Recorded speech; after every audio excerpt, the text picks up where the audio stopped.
আরে বাবা 2 পিস গোশ কেন, 20 কেজি মুরগির গোশ দিয়ে রানলেও ভাগে পাবা না।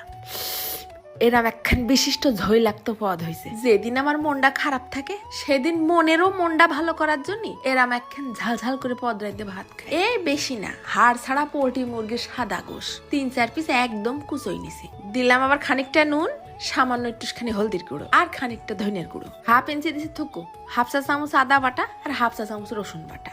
দিলাম আবার 1/2 চা চামচের মতন শুকনো ঝালের গুঁড়ো। ভালো করে চটকায় চটকায় মাখায় 15-20 মিনিট রাখলাম সাইড করে।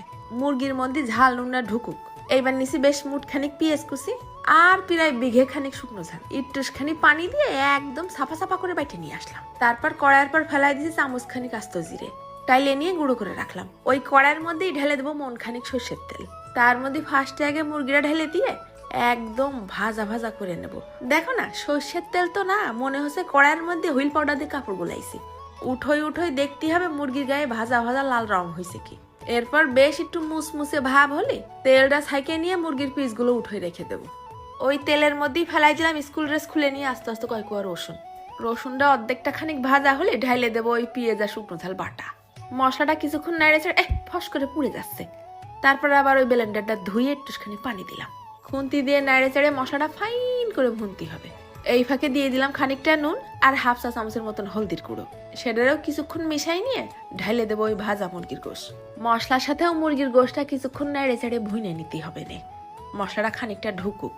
এখন আর পানি টানি কিছু দেবো না, তেল উঠা উঠা ভাপ করে নেব। এই পর্যায়ে পাটাটা মাথায় তুলে নিয়ে এসে ছিটোই দিলাম ওই জিরে গুঁড়ো। এরপর সব একসাথে নেড়ে চেড়ে মিশাই নিয়ে একদম শেষ পর্যায়ে ছিটোই দেবো 2 পিস লেবু চিপড়াই আর দিয়ে দিলাম খানিকটা ধনেপাতা কুচি।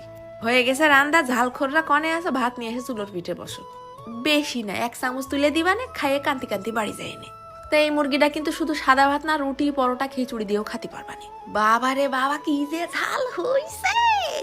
ভাত মাখায় প্রথম এক গাল গালে দেওয়ার পর মনে হয়েছিল পুকুরের মধ্যে যে ঝাঁপ দেই। মন আবার নাকি ভালো হবে না। কি চিন্তা করবি তুই ঝাল ছাড়া? এক গাল গালে দিলি মনে হচ্ছে ডিনামাইট। এই শীতের মধ্যে গোসল করে এসে রোদে বসে খাচ্ছি এইরকম গরম ভাতের মধ্যে ঝাল ঝাল করে মুরগির ঝাল। ফাঁকে ফাঁকে দাঁতের তলে পড়তিছে মুরগির ভাজা ভাজা পিসগুলো। একদম স্বাদ মিটে যাবে। মন খারাপ হওয়া তো দূরে থাক, এইরকম করে 1 গামলা ভাত খাওয়ার পর বাপ দাদা 14 গোষ্ঠীর নাম ভুলে যাবে। লেবুর টক টক স্বাদ আসতেছে, ধনে পাতার ঘ্রাণ বেরোচ্ছে আর লাস্টে জিরে ভেজে দিস না, মানে স্মরণীয় হয়ে থাকার মতন এইরকম একটা স্বাদ। তো এইটা খাতে গেলে অল্প স্বল্প ভাত নিয়ে বসে না, এইরকম করে রানলি এমন কেউ নেই যে 2 গামলা ভাত না খেয়ে হাত ধুয়ে উঠতে পারবে। তবে পরের দিনের রিভিউ কি হবে তার জানতে চাওয়ার চেষ্টা করো না। এইসব খাতে গেলে বুকের বাটা লাগে। কি যে টেস্ট! বানায় একবার খাইয়েই দেখে নে, মিথ্যে করছে কিনা। চলে গেলাম, ধন্যবাদ।